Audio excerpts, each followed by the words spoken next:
Alright, Trouser Snakes, week 5 here. I want to start off with some clerical business. Mikey T was wonderful enough to point out that there's kind of a weird thing going on with the scoring, where if a team's offense loses an interception or fumble and it's returned for a touchdown by the other team, then that actually counts negatively against the defense, despite not even being on the field to impact the play. I looked into the scoring for the league. There's no automatic way to make that not happen. The only option that we have is I can do a manual adjustment every time that it comes up, which, quite frankly, I can't imagine is too often. But what would basically have to happen is, if it affects your team, you have to let me know so that I can research it, and then I could adjust those points out and then make it not count. You'd have to let me know because, quite frankly, I don't have the time to check every team every week. But let me know if you guys want to change it. I created a poll on the league homepage, so take a minute, check it out, vote either yes or no or not at all. And if either yes or no gets to 6 votes, then I'll change it and we'll go ahead and start rocking that going forward. I will not, however, go retroactively because, quite frankly, as far as I'm concerned, rules changes affect forward only.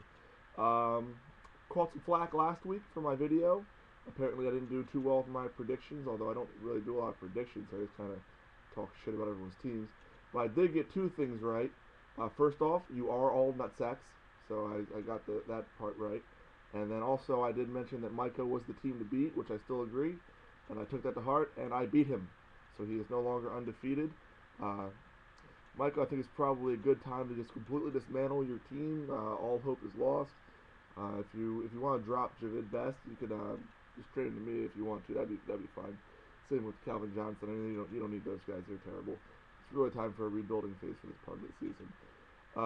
You will be playing Mr. Lucas, who is actually favored for this week also.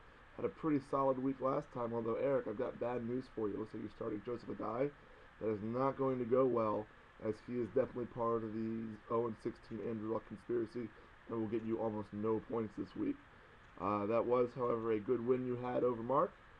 Anytime someone beats our former league champion, I'm happy about it. Mark, you actually had a decent showing, though. So, that's that going for you. You keep kind of complaining about the trades on the message boards, but I keep looking at your team, and it's not really what I want, man. Feel free to send me a trade request, but I'll tell you one thing, I better have Roddy White in it, because other than your untouchable Forte, there's not a whole lot out there I'm looking for. Hopefully someone else can find something for you. You can maybe check the waiver wire, or grab Tiki Barber just in case. Who knows? He could be big. Looks like you're playing Mikey T this week, so I would like you to beat him because I am tired of him being undefeated. Pretty much for selfish reasons. I want to be tied for first again.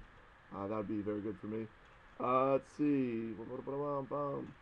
Mikey T, looks like you got a pretty rough week on bye weeks. Pretty much devastated your team. You're starting Preston Parker. Who is that? It sounds like Spider-Man's gay cousin. Hopefully he can swing from webs and get you couple points. You did, of course, just defeat Becker. Becker almost won that one. That was a close matchup. 2-point differential. Pretty good. Looks like you're starting to kind of come back a little bit. Aaron Foster gave you a good week, so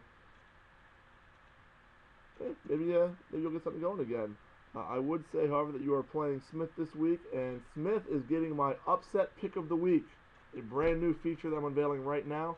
Smith, I'm expecting big things from your boy Fitz, Sproles, and D-Jack, and it's probably not going to be enough. You suck, dude.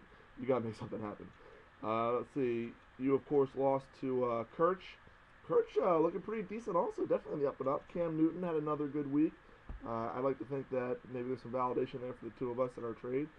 I would really love to stop referring to the team playing you each week as having a bye week, but you still have Santana Moss in your lineup, and he is on bye, and I once again don't think you're going to change your team.